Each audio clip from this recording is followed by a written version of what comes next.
Assalamualaikum warahmatullahi wabarakatuh.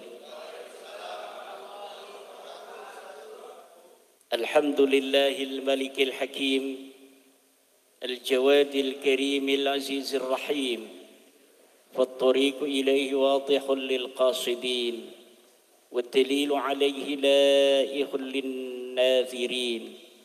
Wassalatu wassalamu ala sayyidina Muhammadin wa ala alihi wa ashabihi at-tayyibin at-tahirin. Ya Hayyu ya Qayyum ya Hannan ya Mannan ya Dayyan ya Sultan ya Dzal Jalali wal Ikram. Amma ba'du, fa ya ashabal fadail hadaratil mukarramin, para alim, para ulama, para kiai, Bapak Bupati Blora yang hari ini saya sudah bertemu pagi tadi sebelum ke gedung ini, dan dalam sambutan diwakili oleh wakil beliau. Terima kasih Pak atas sambutannya. Kesepuan PWI dari Jawa Tengah yang hadir, Ketua PWI Jawa Tengah yang dihadiri Kiai, yang diwakili Kiai Nur Salim yang telah melantik kepengurusan DPD PWI Blora, Ketua PWI Blora yang terpilih, Kesepuan PWI Blora Kiai Subhan, juga Kesepuan Kiai Nasir, juga sekaligus Rais Suriah PCNU Blora Bapak Condro, Bupati kita sebelumnya, Kiai Masrohin dari Madiun yang hadir, juga Kiai Sasmita dari PWI Pati ini yang hadir, juga hadir ini keluarga besar PWI Solo Raya, ada Gus Abdur Rajak di sana, dan ketuanya langsung hadir dari Sragen, Kiai Haji Riyad Musaffa. Terima kasih Kiai. Panglima Laskar Sabilillah DPD Kabupaten Blora, para pengurus yang baru saja dilantik, selamat berjuang. Semoga bisa mengemban amanah sebagai pengurus DPD PWI Kabupaten Blora 2024-2029 ya, bareng nanti dengan Pak Prabowo pilihannya.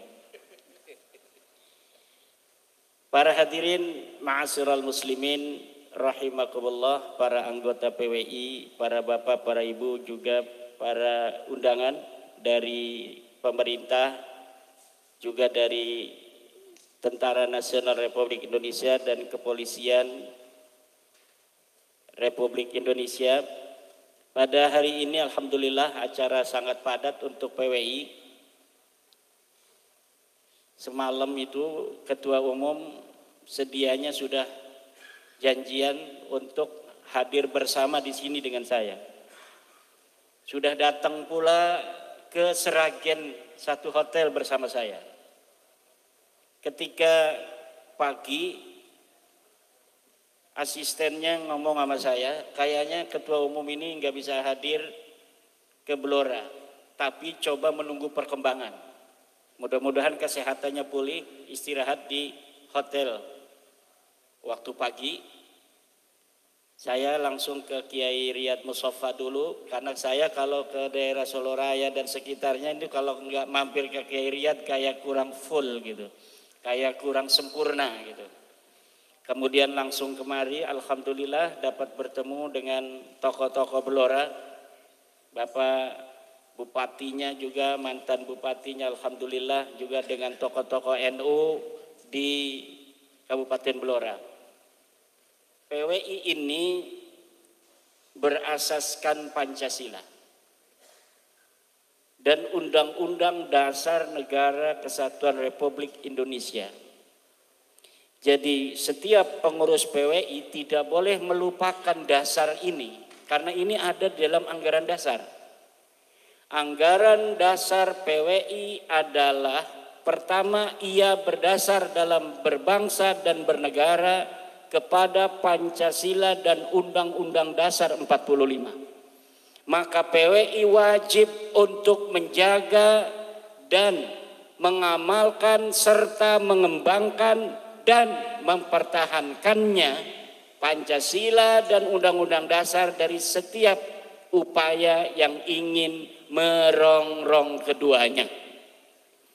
Tidak boleh PWI membiarkan adanya upaya-upaya kelompok tertentu untuk mengganti dasar negara kita Pancasila yang telah menaungi negara kita 79 tahun dalam ketentraman, kedamaian, kerukunan. Makanya kemarin-kemarin ini HTI, FPI yang ingin mendirikan khilafah Indonesia bersyariah, gaungnya cukup kuat.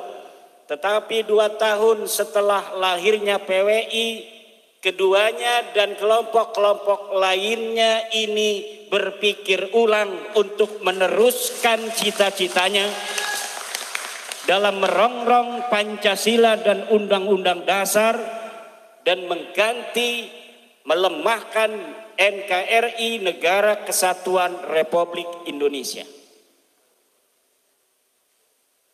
PWI juga di dalam akidah berasas akidah Ahlussunnah wal Jamaah Al-Nahdiyah. Ini Al-Nahdiyah ini kalau ditajwid An-Nahdiyah, tapi kalau dalam tulisan Al-Nahdiyah tidak boleh dilupakan bahwa PWI lahir dari rahim Nahdlatul Ulama.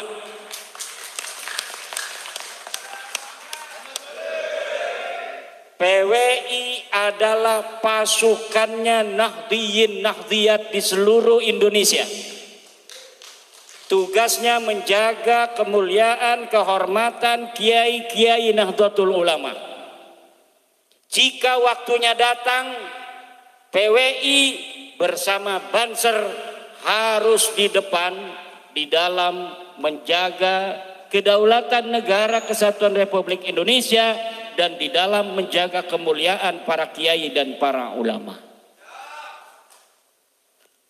Ini kata-kata An-Nahdiyahnya ini bermakna bahwa di dalam amaliyah, di dalam fikrah, di dalam harokah, PWI sama dengan Nahdlatul Ulama. Secara amaliyah, di dalam fikih mengikuti 4 madhab. Di dalam akidah mengikuti Abu Hasan Al-Asy'ari dan Al-Maturidi Ahlussunnah wal Jamaah. Di dalam tasawuf mengikutinya PWI adalah Al-Ghazali dan Junaid Al-Baghdadi, bukan Ba'alawi.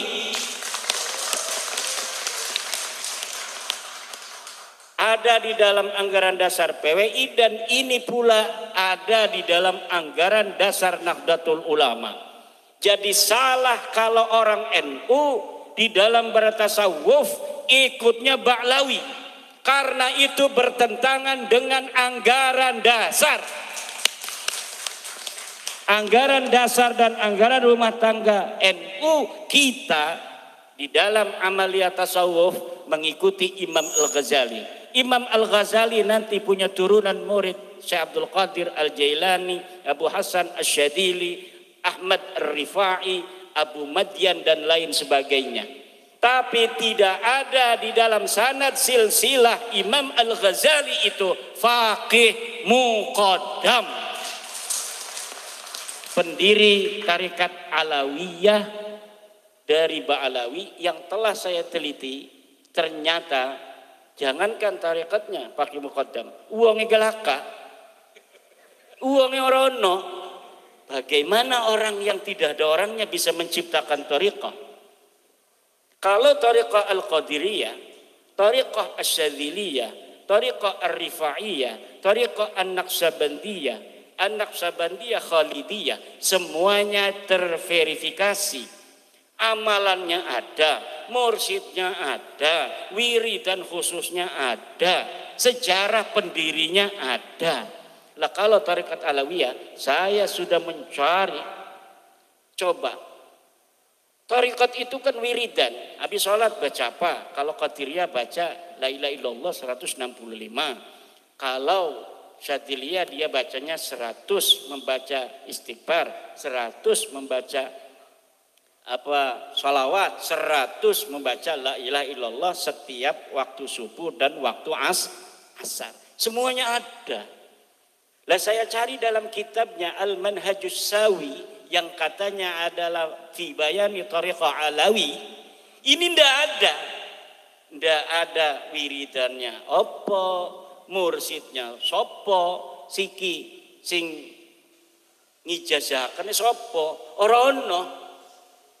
Lalu kenapa mereka selalu bilang kita ikuti thariqah Alawiyah? Buktikan sanad silsilahnya thariqah Alawiyah sampai Rasulullah. Tidak ada. Kalau yang dimaksud adalah silsilah sanad sampai Faqih Muqaddam terus ke Ali, terus ke Muhammad, terus ke Ali, terus ke Alwi sampai Ubaid, tidak ada di kitab lain selain kitabnya Ba'alwi. Kenapa tidak ada? Ya karena uangnya laka. Karena uangnya laka. Bagaimana diverifikasi di dalam kitab-kitab semasa Bapak pejabat? Jadi misalnya saya nih, thariqah saya Al-Qadiriyah wa Naqsabandiyah, thariqah Qadiriyah Ar-Rifa'iyah, thariqah Syatariyah. Saya juga thariqah Syadziliyah. Saya juga thariqah Naqsabandiyah Khalidiyah. Gurunya anak kabeh. Lamun tekan yang gurunya diaku sira murid kita. Lah kemudian silsilah sanadnya sampai ke atas bahwa misalnya Abdul Qadir Al-Jailani, beliau adalah seorang yang historis pada masanya di abad ke-6 Hijriah. Digelati ning kitab-kitab abad ke-6 karya ulama besar Ibnul Jauzi ada. Orang yang semasa, ulama yang semasa dengan Syekh Abdul Qadir Jailani menulis namanya. Syekh Abdul Qadir Jailani seorang alim, seorang muhaddis, seorang sufi, seorang ahli tafsir yang kalau ngaji orangnya banyak, kalau waktu meninggal yang hadir untuk mensolati itu tidak bisa sekaligus walaupun masjidnya besar. Jadi pakai sip nyolatinya itu ada di dalam kitab-kitab masa lalu. Faqih Muqaddam katanya wafat 653 Hijriah, abad ke-7 Hijriah. Kitab-kitab di Yaman sudah banyak. Ada kitab Tabaqat Fuqaha'il Yaman. Wah itu sebelumnya. Itu kitab As-Suluk fi Tabaqatil Ulama wal Muluk. Ada kitab Ibnu Hisan, ada kitab Al-Muqrizi dan lain sebagainya. Tidak ada satupun yang memberitakan pernah ada dulu di Yaman seorang alim yang namanya Muhammad bin Ali Faqih Muqaddam.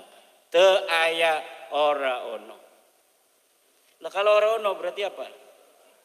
Kisah yang ditulis hari ini adalah fiktif. Sangkuriang. Sama dengan Sangkuriang. Sama dengan Sangkuriang terus yang di Padang namanya apa? Maling kundang wa akhwatuha. Kalau yang di Blora ini atau yang di Grobogan, Joko Tarub, itu orangnya asli, sejarahnya ada, silsilahnya ada, tapi ada cerita legenda yang dibikin oleh para sastrawan. Jadi pada saat yang sama seorang sejarawan menulis pada masanya, pada saat yang sama pula seorang sastrawan mencatat dalam versi sastra. Ada ketemu dengan bidadari, Nawang Wulan. Ya kata saya sama pakar sejarah itu, saya berarti turunan bidadari karena saya juga ada silsilah kepada Raden Joko Tarub. Jadi kalau ngelihat bapak-bapak ini, saya itu bercahaya karena turunan bidadari.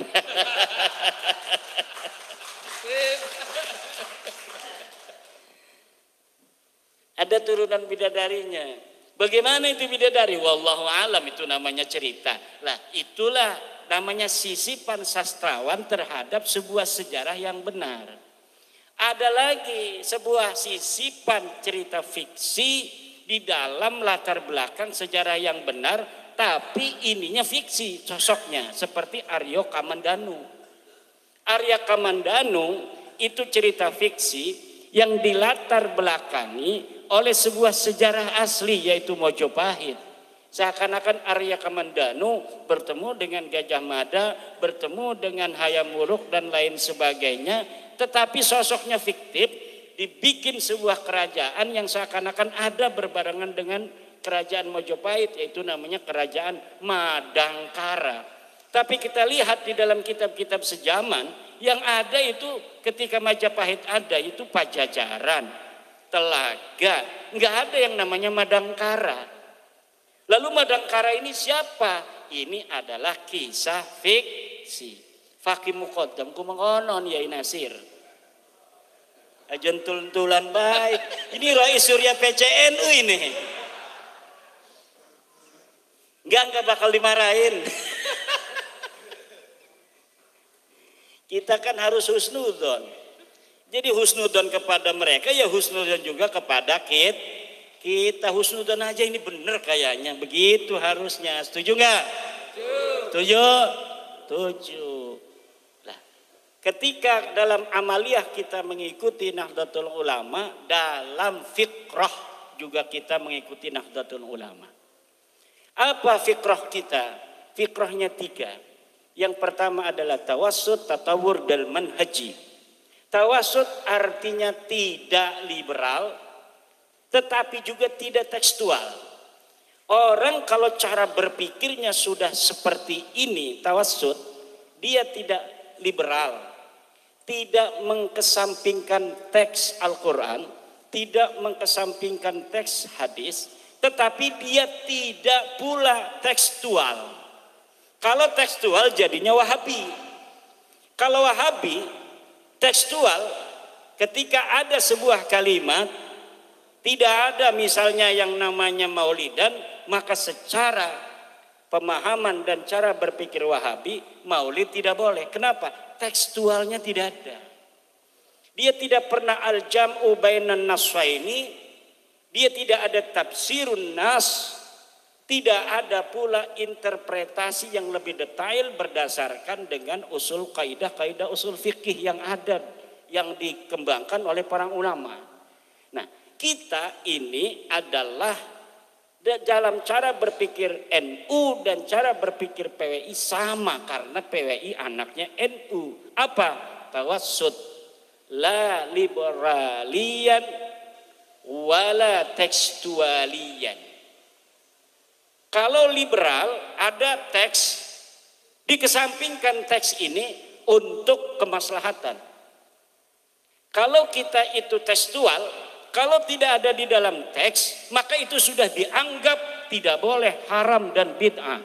Maka orang tekstualis mudah membid'ahkan umat Islam. Kalau kita liberalis, kita akan jauh melenceng daripada Al-Quran dan Al-Hadis. Cara berpikir kita adalah tawassut, la liberalian wala tekstualian. Yang kedua, kita cara berpikirnya adalah tatawur, dinamis. Karena kita ini tidak tekstualis, maka kita dinamis. Bagaimana dinamisnya? Jangan-jangan nanti terlalu dinamis, nanti kita akan menjadi liberal juga. Diikat oleh satu cara berpikir yang namanya cara berpikir manhaji, bermetodologi. Cara berpikir kita ada metodenya. Dari mana? Dari Ar-Risalahnya Imam Asy-Syafi'i. Kemudian dikembangkan oleh Talkhisnya Imam Al-Juwaini, oleh Al-Mustasfanya Imam Al-Ghazali, oleh Ghayatul Wusul, oleh Jam'ul Jawami Imam As-Subki, oleh Tasniful Masami Sarah Jam'ul Jawami, Hasyiahnya Al-Attar, Hasyiah dari Jam'ul Jawami. Itu metode berpikir kita. Gak mungkin orang NU itu akan menjadi liberal, gak mungkin orang NU akan menjadi tekstualis. Kenapa? Karena dia cara berpikirnya bermetodologis, Metodenya dari siapa? Dari Imam Asy-Syafi'i melalui kitabnya Ar-Risalah. Dikembangkan oleh punggawa-punggawa madhab Syafi'i seperti Al-Juwaini, Al-Ghazali, As-Subki dan lain sebagainya. Kemudian di dalam amaliyah sudah, harokah, kita menggunakan arba'atu ta'in. Ada 4 T. Yang pertama adalah talayun. Apa? Talayun, santun. Kita di dalam berharokah, walaupun geloranya luar biasa, siap mati di medan juang tadi, tetapi harus dalam menyampaikannya talayun. Apa talayun? Santun. Santun tapi ngena. Terlalu santun husnudon. Jangan. PWI ini bedanya sedikit aja. Kalau NU sekarang ini husnudon, kalau PWI hakul yakin Ba'lawi bukan keturunan baginda Nabi besar Muhammad sallallahu alaihi wasallam. Jadi ketika Yai Muhammad Nasir sedang pidato atas nama Surya, Rois Surya PCNU Blora, maka dia kalau ditanya, Yai gimana nasab Ba'lawi? Anda bertanya pada saya, apakah saya sebagai Rois Surya Blora PCNU atau sebagai kesepuan PWILS? Kalau kata yang nanyanya, saya bertanya atas nama Surya PCNU. Kalau atas nama Rois Surya PCNU, maka husnudon.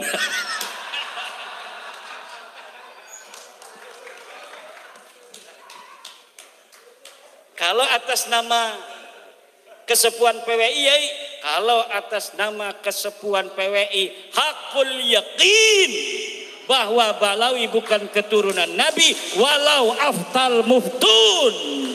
Begitu jawabnya Yai. Insya Allah selamat dunia akhirat.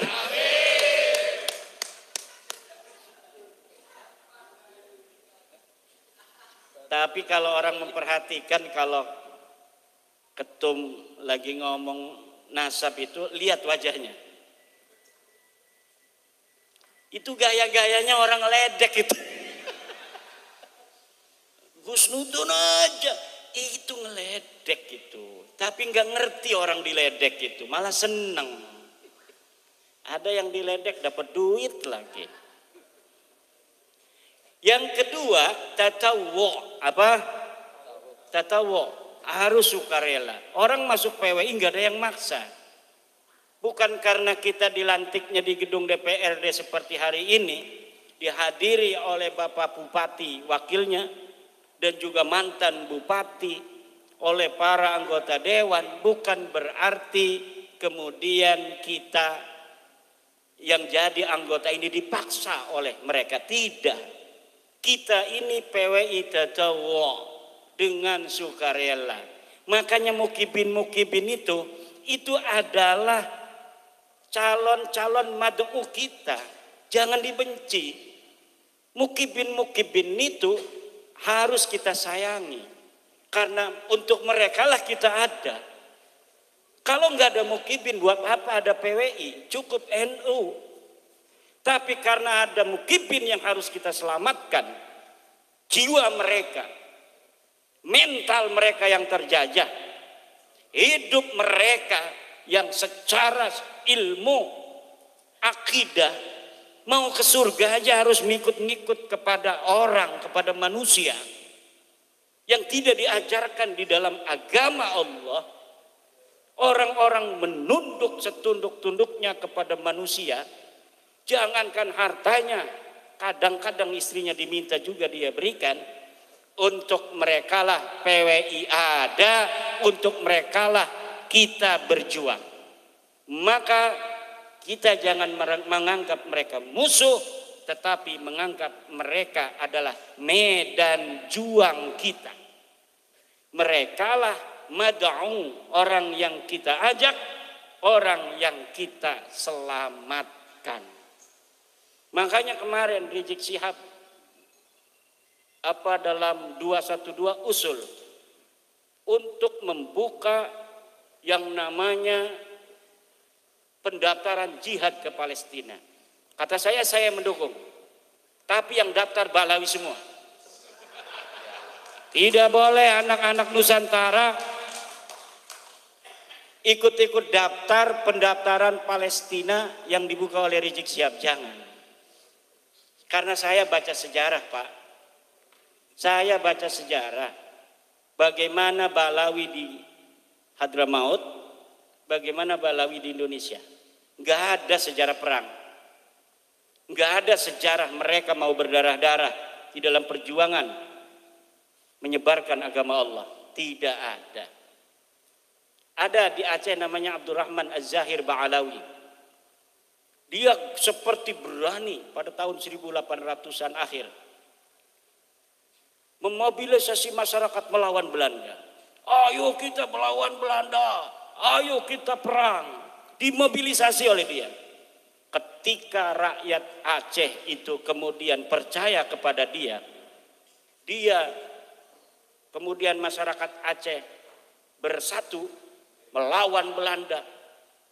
Sebelum perang 1-2 hari lagi dia kabur ke Jeddah Arab Saudi, dikasih uang oleh Belanda. Akhirnya itu pasukannya dihancurkan karena sudah dimobilisasi di tengah hutan, habis semua. Ini sejarah Aceh. Sejarah di Hadramaut sama juga. Coba urut dari nama Bahar Smith atau Rizik Syihab sampai kepada Ubaidillah. Adakah yang mati syahid di jalan Allah?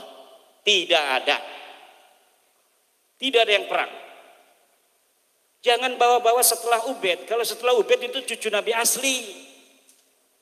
Kalau seluruh keturunan Nabi itu ya jiwanya jiwa perang. Sama dengan orang Jawa. Ini kalau dibuka oleh Pak Prabowo, betul-betul dibuka. Saya yakin ribuan, puluhan ribu yang akan daftar. Kenapa? Karena orang Jawa, orang Nusantara, Aceh, Maluku, Bali itu orang perang semua, bos.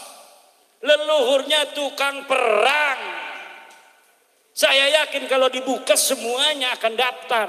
Atau bukan semuanya, banyak yang akan daftar. Maka saya tidak setuju kalau dibukanya atas nama anak Nusantara. Tapi untuk Ba'alawi aja. Coba kita lihat berapa Ba'alawi yang mau dia untuk perang di Palestina. Bahkan kita akan nyumbang. PWI nanti akan nyumbang, betul? Kalau Ba'alawi siap berjihad di Palestina, kita nyumbang setiap DPD berapa? 10 juta. Ini Kiai Riyad yang ngomong. Sekali lagi, apabila ada keluarga Ba'alawi yang mau perang ke Palestina, setiap DPD PWI akan nyumbang 10 juta. Yang penting yang berangkat itu adalah Ba'alawi.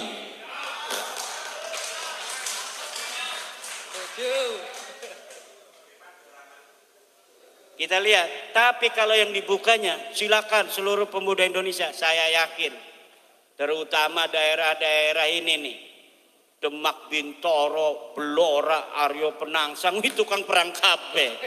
Ngerisikaken Banten, Cirebon, Aceh, Pagaruyung dan lain sebagainya, Maluku, Papua, tukang perang kabeh. Ada yang lagi stres dia itu gara-gara kalah di DPRD, kalah bupati segala macam, pasti dia ikut ke Palestina itu. Makanya jangan Pak Prabowo, jangan dibuka. Karena apa? Kita bukan penakut. Indonesia bukan penakut. Tapi kita untuk perang di luar negeri itu membutuhkan pemahaman akan geopolitik global. Yang tahu geopolitik global itu pemerintah. Pemerintah sudah mengkalkulasi penting tidak, perlu atau tidak kita mengirim bantuan personil ke Palestina. Nah kalau tidak menghitung geopolitik, di Israel itu di Palestina, pinggir-pinggirnya ada Iran, bos, ada Mesir, ada Irak, ada Yordan, ada Suriah, Yaman nyebrang. Tapi kenapa mereka tidak datang ke Palestina? Geopolitik global tidak memungkinkan. Lah ujuk-ujuk orang Indonesia mau datang ke Palestina. Baru turun di bandara udah dibredel semua. Ini belum lagi secara syar'inya. Orang berjihad itu ada syurut, ada arkan, bos. Mata yajibul jihadulana. Kapan jihad itu wajib? Jihad itu wajib ada 3 hal. Pertama, inda hujumil a'da. Ketika musuh menyerang ke kampung kita. Ketika musuh menyerang ke negara kita. Saral jihadu fardhu ainin likulli ahadin. Maka perang itu wajib bagi setiap orang kampung itu. Yang kedua, indal tiqa'is saffain. Ketika bertemunya 2 pasukan. Kita perang, di sana siap musuh. Lah ini fardu ain, kalau kabur dia itu dosa besar. Yang ketiga adalah bistinfaril imam. Kalau tidak ada istinfarul imam digerakkan oleh Presiden Prabowo, tidak boleh. Negara kita tidak diserang, tidak ada iltiqa'us saffain. Kemudian kita tidak diistinfar, tidak dikirim oleh Imam Prabowo. Lalu kita di sana atas nama apa? Atas nama pribadi. Senjatanya punya senjata apa? Parang, keris dari Blora mau menghadapi rudal nuklir. Ini kan kerisnya bukan sembarang keris. Mana ya itu? Yang tukang suwuk. Paling kita orang pakai suwuk. Pakai suwuk jimat al-awfaq kabeh. Ada kalau PWI itu nggak usah ditulis-tulis, kitabnya aja beli katanya di toko kitab al-awfaq dibawa-bawa di tas. Saya pernah begitu, itu ada teman saya. Ada paman saya ini sakit di Bandung. Itu karena PWI ya, namanya otaknya itu otak santri. Dia langsung bawa kitab Asy-Syifa. Yang di dalamnya itu kan ada macam-macam itu obat-obat pengobatan. Ditaruh, takut kesambet katanya. Dasar kita sih bukannya istrinya dokter, tapi dianya begitu kayak dukun. Bukannya diobatin pakai obat, ini malah bawa-bawa kitab, wapaknya itu ditaruh di dadanya. Masya Allah, dasar santri. Nah ini, kita sekarang ini menghadapi perang yang asimetris. Perang asimetris ini ada taktik tersendiri, bos. Serahkan pada negara. Nanti negara, Pak Prabowo beserta kabinetnya yang memikirkan kalau misalnya kita mau membantu Palestina dengan cara apa yang bermanfaat. Kalau dengan personil, apakah ini akan menyelesaikan masalah? Coba contoh PBNU. PBNU itu cerdas dalam masalah Palestina. Dia undang itu dari Palestina, pimpinan Palestina baru sehari atau 2 hari. Dibiayai oleh PBNU, dibelikan tiket, disiapkan keamanan, suruh datang ke PBNU. Kemudian ditanya itu orang-orang Palestinanya, perwakilan dari negara Palestina, apa yang bisa kami bantu dari Nahdlatul Ulama? Kita NU sudah ngirimin miliaran rupiah langsung ke yang berhak. Bukan seperti yang lain. Buka-buka donasi di mana-mana. Taunya bukan untuk Palestina, untuk ISIS. Seperti ACT itu. ACT 2000 berapa itu? Itu telah terbukti bahwa dana-dana yang katanya untuk Palestina, dana-dana yang katanya untuk kemanusiaan, ternyata dikirimkan untuk ISIS. Organisasi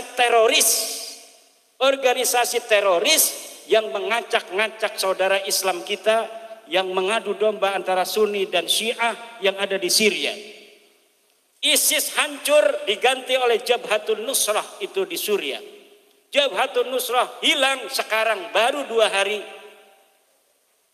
Yang namanya apa? Tahrirus Syam, HTS.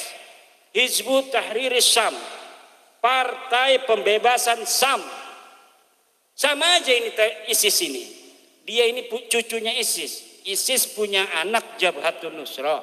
Jabhatun Nusrah punya anak sekarang adalah HTS, Hizbut Tahriris Syam. Dia rebut itu istananya Bashar al-Assad. Kenapa? Karena politik global pada Arab Spring 2011-an itu tidak berhasil mendongkel kekuasaan Bashar al-Assad. Seperti Irak dihancurkan Saddam Hussein. Kemudian Husni Mubarak. Kemudian di Libya Muammar Gaddafi dihancurkan oleh kekuatan global. Tapi Bashar al-Assad kekeh, kuat dan kokoh. Kenapa? Dia seorang sayyid. Dia keturunan dari baginda Nabi besar Muhammad sallallahu alaihi wasallam. Bashar al-Assad difitnah dia adanya itu asyhadu an la ilaha illa Ali segala macam. Na'udzubillah dan lain sebagainya. Ini geopolitik global. Nggak paham kita, maka bantuan yang katanya untuk jihad, untuk kemanusiaan, ternyata masuknya ke organisasi teroris. Kalau NU, ini Bapak ngasih Lajisnu, Bapak ngasih NU Care, itu langsung NU-nya datang. Pertama ke Al-Azhar, setelah di Azhar bagaimana caranya kami bisa masuk ke Palestina. Jadi tidak asal berikan kepada orang, karena banyak orang yang sekarang ini mereka itu atas nama Palestina fundraising, mengumpulkan dana umat, dana masyarakat, tapi tidak sampai kepada saudara-saudara muslim kita di Palestina, sampainya kepada teroris, sebagian lagi sampai kepada istri-istri simpanan. Ini kenapa tepuk tangan begitu? Punya ya? Nah makanya PWI ini siap-siap takut Bapak Prabowo secara hitung-hitungan geopolitik, karena tentara nasional Indonesia terbatas jumlahnya, ada 1 juta, sedangkan saya sebagai presiden berkeinginan membela saudara-saudara saya di Palestina, maka bangsa Indonesia 100.000 akan kami kirim untuk berperang di Palestina. Siapa yang mau daftar baru boleh. Yakinlah kebalawi si Jacan eko. Blora 5.000, Gerobokan 5.000, Sragen 5.000. Santrinya Kiai Riyad ditinggalin, dia pergi Palestina. Sama istrinya cium tangan. Tunggu aku wahai istriku. Mau kemana? Palestina. Ternyata gilir. Kalau itu namanya istinfar, dikirim oleh negara, boleh. Kalau istinfar, kalau tidak dikirim oleh negara ngapain? Geopolitiknya itu rumit bapak-bapak di dunia ini. Kalau tidak rumit, negara Israel kecil, jumlah penduduknya aja berapa? Luas wilayahnya nggak kayak luas wilayah Jawa Timur, paling juga Kabupaten Blora. Tapi kenapa begitu kuat dia sejak 1948 sampai sekarang? Ada sesuatu yang tidak bisa dijelaskan oleh hanya sekedar sebuah keinginan berjuang demi membela agama. Tidak hanya sesederhana itu. Maka tunggu aja negara Indonesia, apa kebijakannya. Negara Kesatuan Republik Indonesia terhadap Palestina kita dukung, itu saja. Sejak Indonesia didirikan 1945 tidak pernah berubah posisi Indonesia dalam masalah Palestina dan perang Israel, bahwa Indonesia bersama Palestina dalam perjuangkan kemerdekaan Palestina.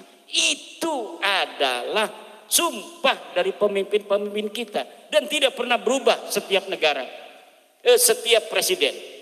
Mulai dari Soekarno, Soeharto, Gus Dur, B.J. Habibie, Mega, SBY, Jokowi, sampai Prabowo sekarang, posisi kita di dalam masalah keterlibatan antara Israel dan Palestina, kita tetap berada di Palestina dan kita mendesak kepada PBB untuk memerdekakan Palestina dan menekan Israel untuk menghentikan ekspansinya, penjajahannya di bumi Islam Palestina.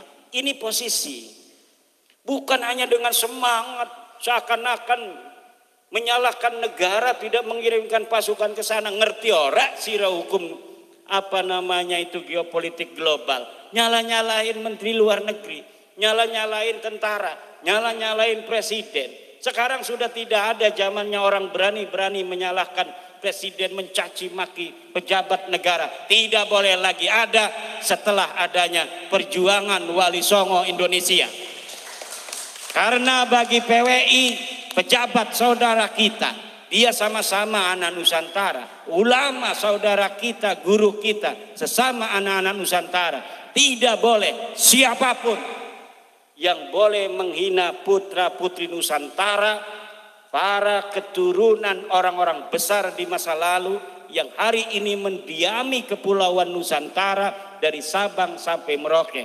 PWI hadir untuk memberikan semangat baru bagi bangsa Indonesia untuk menghancurkan mental-mental terjajah yang ada di dalam hati nurani jiwa bangsa Indonesia. Dan perlu diketahui bahwa peradaban Nusantara adalah salah satu peradaban terbesar di dunia selain Mesir, China, dan sebagainya. Demikian, selamat berjuang PWI LS Kabupaten Blora. Masyarakat Blora menunggu kiprahmu dalam menjaga budaya, sejarah, dan kemuliaan kiai-kiai dan umat Islam Kabupaten Blora. Wallahu huwal muwaffiqu ila aqwami thoriqin. Wassalamualaikum warahmatullahi wabarakatuh.